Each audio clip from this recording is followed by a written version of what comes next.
retour de la question. Caroline Lachowski. Bienvenue à tous ceux qui nous rejoignent avec nos invités, Bruno Jarosson, auteur du Temps des magiciens, et l'illusionniste Mathieu Sinclair, autour de la question « La technique est-elle magique ?» Mathieu Sinclair, l'illusionniste que vous êtes et à qui on dit effectivement il n'y a pas tellement de différence entre virtuel et réel, à nous-mêmes de faire le tri, on est peut-être un peu dans un monde d'illusions. Vous connaissez bien les techniques d'illusion, de persuasion, de perception et de représentation, vous les enseignez même à HEC. Oui.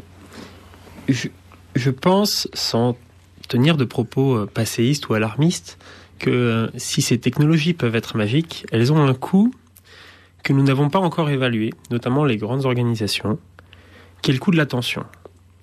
En gros, depuis quelques mois seulement, l'émergence des technologies mobiles, notamment, ont changé ça. Notre attention devient une monnaie d'échange. Et ça pose une question très intéressante. Il faut capter absolument notre attention. Si je ne vous intéresse pas, Caroline, au bout de 20 secondes, vous faites vos mails.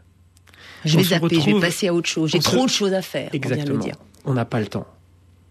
On se retrouve dans des situations, nous, sur scène en tant qu'artistes, où nous avons des spectateurs qui recherchent sur YouTube, directement, en live, en temps réel, l'explication rationnelle de l'effet magique qu'on est en train de leur produire. Pendant que vous vous représentez. C'est très fréquent. Mais si vous parlez à des professionnels de la formation, à des conférenciers, ils le vivent au quotidien. Jamais les formateurs n'ont été aussi challengés aujourd'hui depuis l'émergence de Wikipédia. C'est-à-dire que vous êtes qui, vous, pour me dire ça ? Quelle est votre légitimité ? Ça va forcément poser la question de la manière dont on s'écoute les uns les autres. Et ça, c'est très très lié au thème du réenchantement du monde dont on va parler par rapport à ces technologies.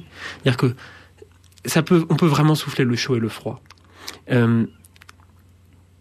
Comment nous nous écoutons, comment je vous regarde, comment je vous entends. Ces écarts de perception sont réels, mais si je mets au cœur de ma manière d'être ma capacité à être avec vous au moment où je suis avec vous, dans l'instantanéité, dans le temps ressenti dont on parlait avec Bruno tout à l'heure, je vais faire une différence. Pourquoi ? Parce que notamment avec cette jeune génération qui switch très naturellement, c'est comme le disait Bruno, c'est dans ses gènes. Si je prends le temps de l'écoute, tout à coup je surprends, je crée de la surprise.